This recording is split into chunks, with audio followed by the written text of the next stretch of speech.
das darf halt nicht sein. Was macht das für einen Sinn? Ah, das ist ja real life. Denke mir nicht. Hau mal die Kamera raus. Ja, ich habe mir heute Morgen noch ein YouTube-Video angeschaut von Carley. Ach Quatsch. Es ist ja peinlich, wenn wir den Leuten sagen, dass wir...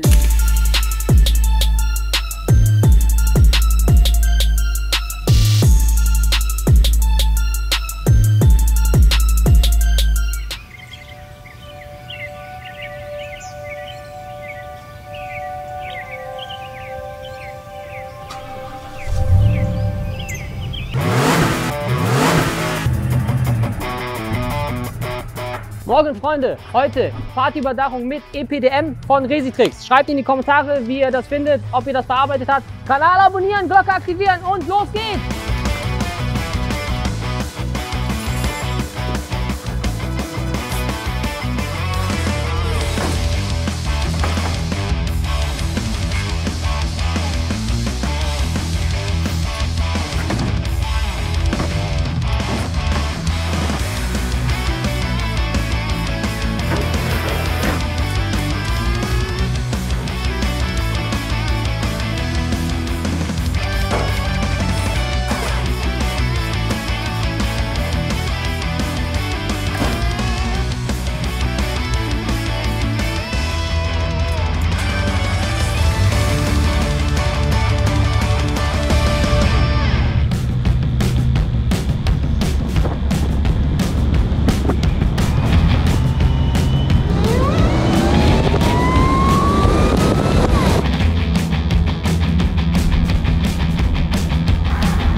Sagen, dass wir Resitrix noch nie verlegt haben? Ja, wir können sagen, wir haben eine Schulung gemacht und machen das jetzt zum ersten Mal. Wir haben doch schon genug gefaked. Wir können also ein bisschen real.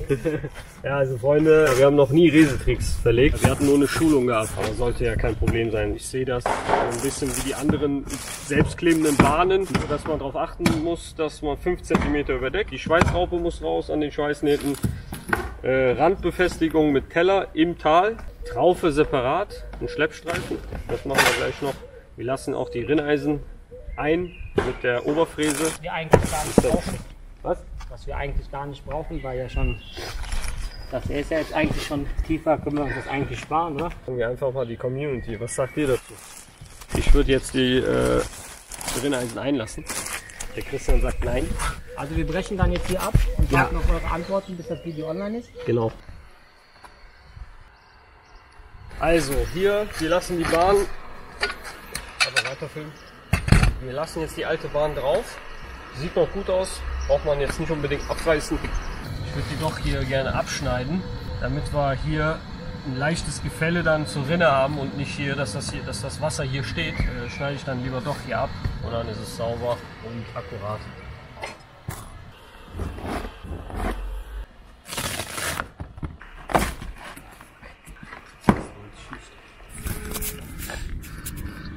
Jens. Mahlzeit. Mahlzeit. Ja, wir hatten ja vor, jetzt die alte Bahn zu lassen. Aber ja, die ist so bröckelig, die Bahn. Das ist so eine typische Baumarktpappe. So, jetzt haben wir hier eine saubere Schalung. Warte, ich drehe mal die Kamera. Das ist Rauschspun, ne? Mit Federnut. Die ist super trocken, sieht noch ganz frisch aus. Kann ich jetzt hier drauf gehen direkt? Wenn ihr die alte Abdichtung einfach abkriegt, entfernt die einfach und klebt die SKW direkt aufs Holz. Perfekt, alles klar, das machen wir auch so. Aber würde auch gehen, jetzt direkt drauf zu gehen, ne?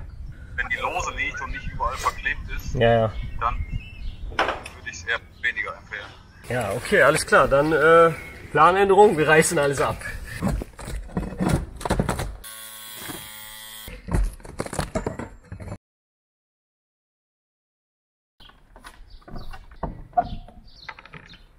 Walla hier, Walla hier, Walla hier, Walla hier, Walla hier und Walla da. So, ich habe jetzt einen Nullpunkt hier angezeichnet, damit ich weiß, wie weit ich fräsen muss. Hier wird ungefähr der Knickpunkt sein. Man sieht das ja auch an den anderen alten Flächen, ne? Dann kann ich das hier an der Seite arretieren. Und dann habe ich genau ein bisschen mehr, ist nicht schlimm, ist sogar besser, dann liegt es ein bisschen tiefer.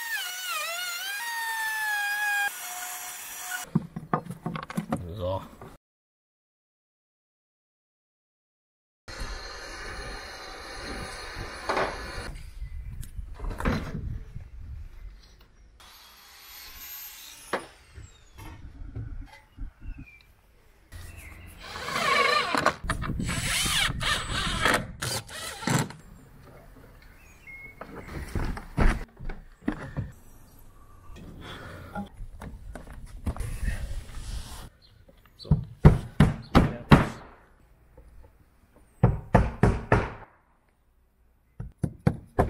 Ich darf jetzt hier nicht zum Pappstifte reinhauen, aber da der eh am Arsch ist und ich mag das eigentlich, dass er ein Gegengewicht hat, habe ich den umfunktioniert. Das ist nicht dafür das richtige Werkzeug, Freunde. Wenn das jetzt einer in die Kommentare schreibt, ich habe einen guten und einen schlechten. Mir hat das noch nie jemand erklärt. Du musst nicht mal kommen. Einfach machen. Einfach mal machen. Einfach Lust auf Handwerk. Mir hat noch nie jemand erklärt, wie eine Wasserwaage geht.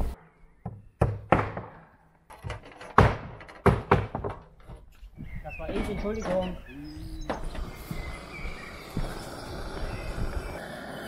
Vorsicht, Christian, da. Also ich habe in der Meisterschule gelernt, dass man durchziehen soll. Finde ich persönlich, die Naht sieht auf jeden Fall schöner dann aus. Aber die meisten sagen, die alteingesessenen Dachdeckermeister, dass man immer stoppen soll. Also immer so, dann wieder ansetzen. Wenn die Naht gut anliegt, dann kann man wirklich durchziehen, dann passiert da auch nichts. Also ich habe da keine schlechten Erfahrungen mitgemacht. Dann nicht spucken, Leute. Wichtig, dass die Säure komplett einmal sauber gemacht wird. Das ist nicht gut für die Rinne. Ja, Freunde, kurzer Zwischenstand. Wir haben jetzt ca. 10, halb 11, also 2,5 Stündchen haben wir gebraucht. Wir haben jetzt, was haben wir? Vielleicht 3 Uhr. Ja, nee, es ist ja peinlich, wenn wir den Leuten sagen, dass wir... Normalerweise wären wir jetzt bis 14 Uhr schon fertig. Jetzt haben wir schon 2:30. Okay, wenn wir filmen, dauert das Ganze natürlich auch ein bisschen, ne? Also hier am Dachrand wollen wir gleich die FG35 auftragen, damit wir das auch mal gemacht haben. Hier auf der Fläche brauchen wir das nicht. Wir müssen hier nur die PE-Schichten ein bisschen abflemmen, anflemmen, dann reicht das schon als Klebung. Und dann hält das von alleine. Dann hält das von alleine, ja. Das ist der Kleber, Voranstrich. Das ist das Ganze quasi in einem Hochdrucktank fürs Sprühen. Ah, okay. Ich denke mir gerade, wieso ist das nicht einfach in einem Eimer? Gibt auch im Eimer. Kannst du auch mit einer Lammfellrolle streichen. Ah, okay, und wir haben hier jetzt die Hochdruck-Luxus-Variante zum genau. Sprühen. Ja.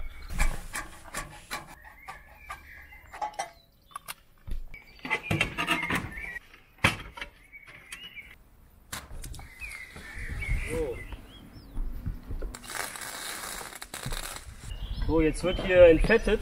Laut Herstellerangaben soll man Zinkbleche entfetten. Generell immer schön in Fetteneimer einmal lang gehen, weil Zinkbleche haben immer so ein bisschen von dieses Walzfett. Hier ein Viertel, weißt du?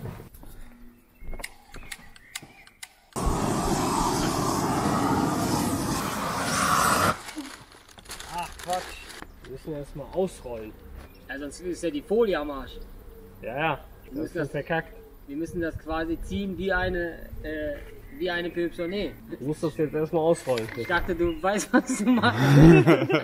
Wie machst du das denn mit dem Kleber? Dann machst du das genauso. Genauso. Rollst aus, Rollst du ein, legst es, Hilfe, wie du ziehst du ab, wirklich alles auf.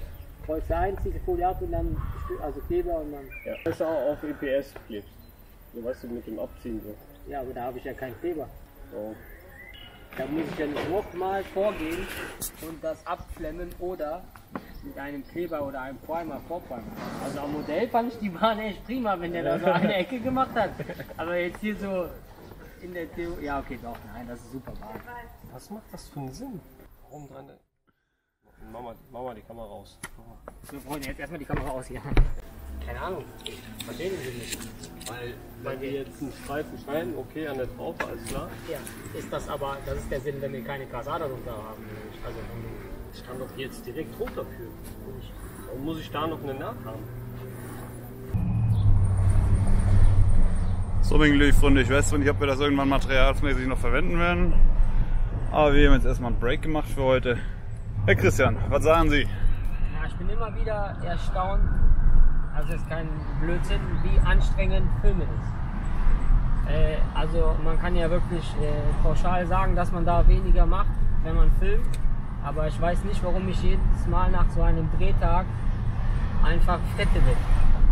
Ich weiß nicht, ob es mehr vom Kopf her, weil du da irgendwie, weil es was anderes ist, aber im Endeffekt kann man sagen, man bewegt sich auch weniger, weil man halt mehr dreht, den Fokus mehr auf das Film hat, aber trotzdem bin ich jedes Mal platt. Alles für die Community.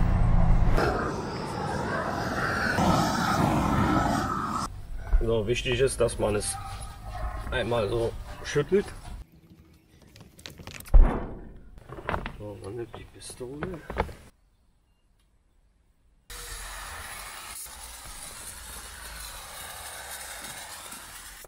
Schön satt.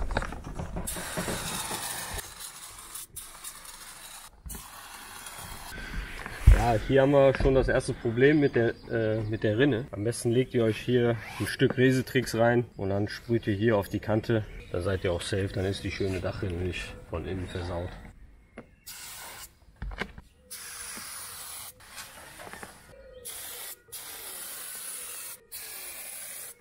Zeit muss man sich nehmen.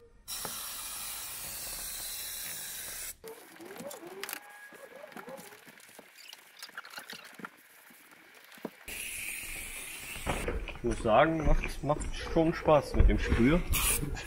Ja, ich habe mir heute Morgen noch ein YouTube-Video angeschaut von Carla. Also bei 20 Grad Außentemperatur, 40 Minuten Abluftzeit. Und macht Spaß? Ist geil. Kurze Frage, kann ich das jetzt immer wieder benutzen? Wir sind ja jetzt hier soweit durch, ne? Jetzt drehen wir es einfach zu und ich kann es dann, wenn ich nächste Woche die neue Baustelle habe, einfach wieder benutzen. Genau. Und dann Leer sprühen oder? leer sprühen, oder? Das ist wie bei der Gasflasche, würde ich jetzt sagen.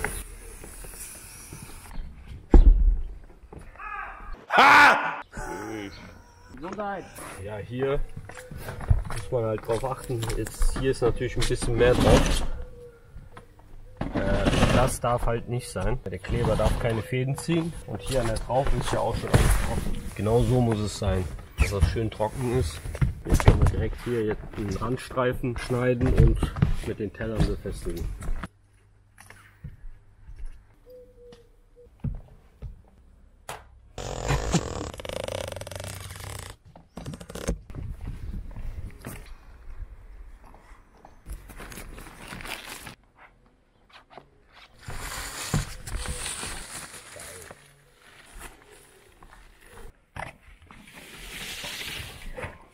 Schön das klebt. Kommt ja sowieso nochmal separat Streifen. Das habe ich nur gemacht, damit ich hier diese Nase bekomme. Dann läuft das Wasser hier direkt runter und nicht dahinter.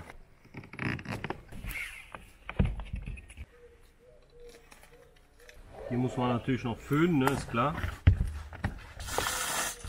Gibt es einen Grund für den Abstand? So dicht wie möglich. Ich habe das jetzt so rum gemacht, weil das jetzt auch ein Dachrand ist. Achso, die Abstände zu den Tellern. 33. 33er Abstand? 33er Abstand.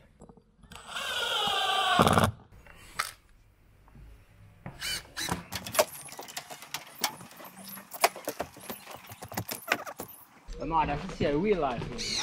Denke mir nicht. Nee, echt nicht. Nee. Hier wird nichts gefaked und zurechtgeschnitten. Ich bin heute Morgen nicht extra mit dem Raptor gefahren, obwohl es unnötig ist.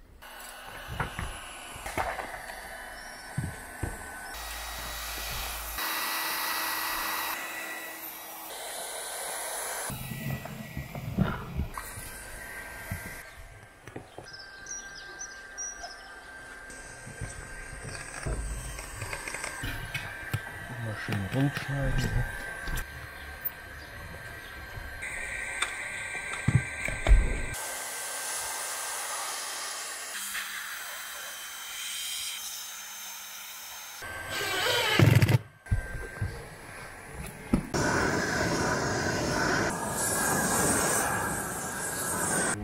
am Dachrand haben wir ja noch den Kleber gesprüht. Wenn er trocken ist, dann klemmt er auch nicht. Also wichtig ist, dass es auf jeden Fall trocken ist.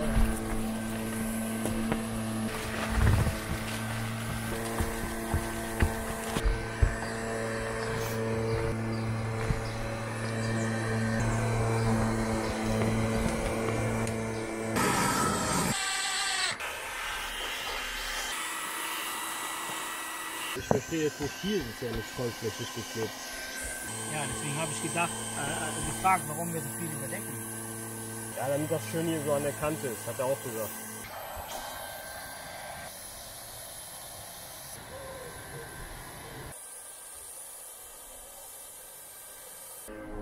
Ja, aber deswegen hat wahrscheinlich uns der Markus, Sven, Jens. uns auch angeboten, dass er dabei ist. Wäre vielleicht gar nicht so schlecht gewesen. Dann wäre es vielleicht Besser, ja. schneller. Weißt du, vielleicht hat er da Tricks und Kniffe und sagt, ey, das ist totaler Quatsch, lass die Scheiße weg und mach einfach so, weißt du.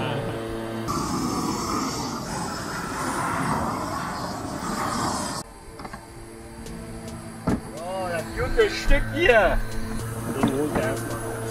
Ja?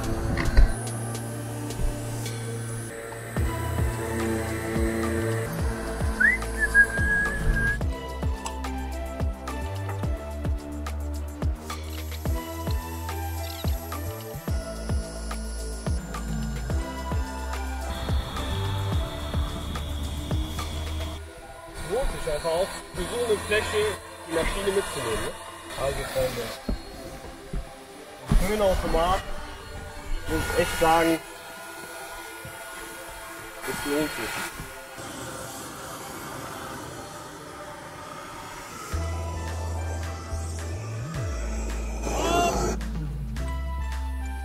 Das war ein Top, nicht Stopp.